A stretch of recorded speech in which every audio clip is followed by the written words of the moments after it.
Hey guys, what's up? It's the Electrical Code Coach here, and I'm really excited about today's video. What we're going to be teaching you today is a couple different ways to install ground rods. We're not going to be talking about when to install the ground rod or when you need to. I have covered that in lots of other videos at length. Tonight we're going to be talking about practical ways of installation and some ins and outs and some things that you just need to know if you encounter certain situations. So I'm really excited about today's video. If you're enjoying the channel, please hit that thumbs up button and subscribe if you haven't already. This channel is all about helping you become everything that you can be in life and in the electrical industry. Let's get to it.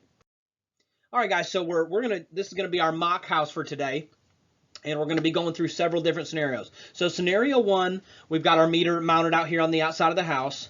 We're going to be driving one ground rod. In this scenario, we don't have any other grounding electrodes available. We come to this house and now we need to install a ground rod, which also, like I've taught you in other videos, more than likely is going to require us to install two ground rods. But when we install these two ground rods, they're going to have to be a minimum of 6 feet apart. The code specifies that any other electrodes are going to be required to be 6 foot apart from each other. Tonight we're using two ground rods, but if you were to install another electrode to try to hit your 25 ohms or less, or ultimately just satisfy the code, because remember, if you drive that second electrode, it doesn't matter if it's 25 ohms or less, the code is satisfied with two.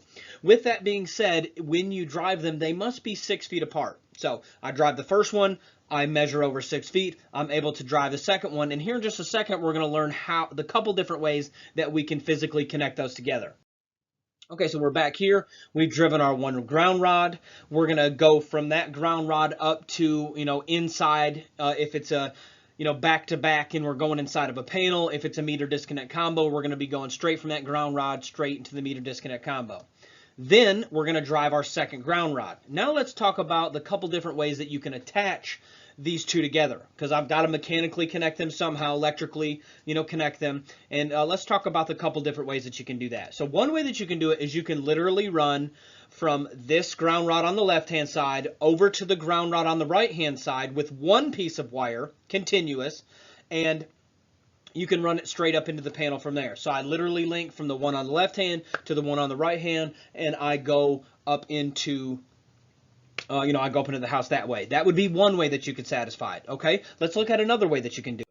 So we've driven our two ground rods. We've got our one that's going into the building. On this second one, if we wanted to, and I'm just using this as an example, we could go over and then we could go up and then we could go to the panel independently. So they do not have to be linked together. You're just required to drive that supplemental electrode. So I can go straight from that ground rod into the house, and I can drive a second one, and I can go straight from that ground rod into the house, or any other point in the electrode system. There's lots of different codes there. We're specifically talking about ground rods today, and we're not going to go too far into the million different ways that you could do it, but these are two practical ways that you can do it. So let's go ahead and look at the next slide. Okay, so in this slide, we have driven our ground rod, or started to drive our ground rod, and then, we encounter rock. And I don't know here in East Tennessee, I don't know where you live, you may not encounter rock, but sometimes here we encounter rocks the size of cars, or larger. You don't know how big they are. So at that case, the code has made some provisions that you can actually turn your ground rod up to a 45-degree angle. So you can literally turn your ground rod, and I just ballparked on that picture. I don't know if that's 45, and you could, lick your finger and hold it up to the wind and see if you're 45 degrees outside if you wanted to, unless you wanted to measure and get all technical. But you can take that ground rod and you can bend it over up to a 45-degree angle. As long as you get that 8 foot in the ground, the code's going to allow you to do that if you encounter rock. But what happens if that doesn't work, which often is the case here in Tennessee? I won't say often, which occasionally is the case here in Tennessee, and we're going to talk about the next provision that the code allows you to do. Okay, guys, so for our final scenario today, what we're looking at is here's our house. We've tried to drive our ground rod. It didn't work straight up and down. It didn't work at a 45-degree angle. Now we find ourselves in 250.53G in the 2017, or 250.53, it looks like A4 in the 2020. So, and this talks about everything we talked about here tonight. Must be at 8 foot deep. You're allowed to drive it at a 45-degree angle where rock bottom is entered. And then this is the part that we're in now. You're actually allowed to do a 30-inch deep trench. You physically dig a trench, and I'm going to read how the code book states it. it says, the electrode shall be permitted to be buried in a trench that's at least 30 inches deep. The upper end of the electrode shall be flush with or below ground level unless it's above ground and protected from physical damage. So read that how you want. Typically what I'll do is I'll dig a 30, I'll measure 8 foot, from one end to the other on the ground, and then I will literally dig a 30-inch deep trench and dig the whole thing 30 inches deep and stub up just the copper wire. What the code is stating here is that technically you can just put it at an angle. So you could start at 1 inch, we'll say, where you're going to end with the electrode 1 inch, deep, and then dig at an angle 8 foot long until you hit 30 inches deep. However you want to look at that. But how I always did it is I just dug, if I run into that extreme case, I just dig the whole trench 30 inches deep, and I put the acorn clamp on, and I stub it down on the ground. So it's going to look like this, okay? So I've got my ground level here. I've dug my trench 30 inches deep. I've got it 30 inches deep. Then I'm going to install my acorn clamp. Then I'm going to install my wire, and I'm going to come out of the ground with my grounding electrode conductor.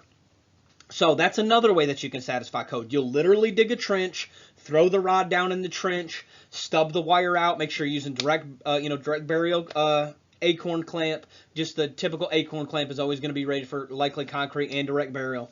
And then you're literally just going to stub that up out of the ground. And in Tennessee, we actually run into that sometimes. So I just want you guys to know the different ways that you can satisfy the ground rod. We drive ground rods all the time. You guys need to know. And there's, I can make a whole nother video about the 4 different ways that you could attach it to the system. But that's pretty typical. You've got your 2 ground rods together, and that's, how you could link them together. One thing I do want to note that you guys may not have thought about is that sometimes when either a plumber or the excavator, or even if you're digging your own electrical conduit trench, say you're doing an underground service or something, oftentimes there's a huge trench there, guys, that is 30 inches deep.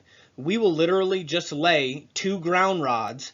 Okay, we'll lay one of them and then go 6 foot apart end to end, lay the other one, and just lay the whole grounding electrode system right there down in the ditch that's already dug for us, and then just link them together and stub our copper up. Boom, didn't have to drive 1 ground rod. So while that machine's there, or while there's already a trench, or if you know there's going to be a huge, it's very obvious that there's going to be a whole bunch of backfill, lay them things down in there, save yourself some, backache and some, some heartache. Lay them things down in there, stub your copper up, and then you're all done. I'm the Electrical Code Coach. I hope this helped you a little bit tonight. If I could do anything but inspire you on this channel to be all that you can be, I'm so thankful I get to be a part of your journey. Remember, the only way that you lose is if you quit.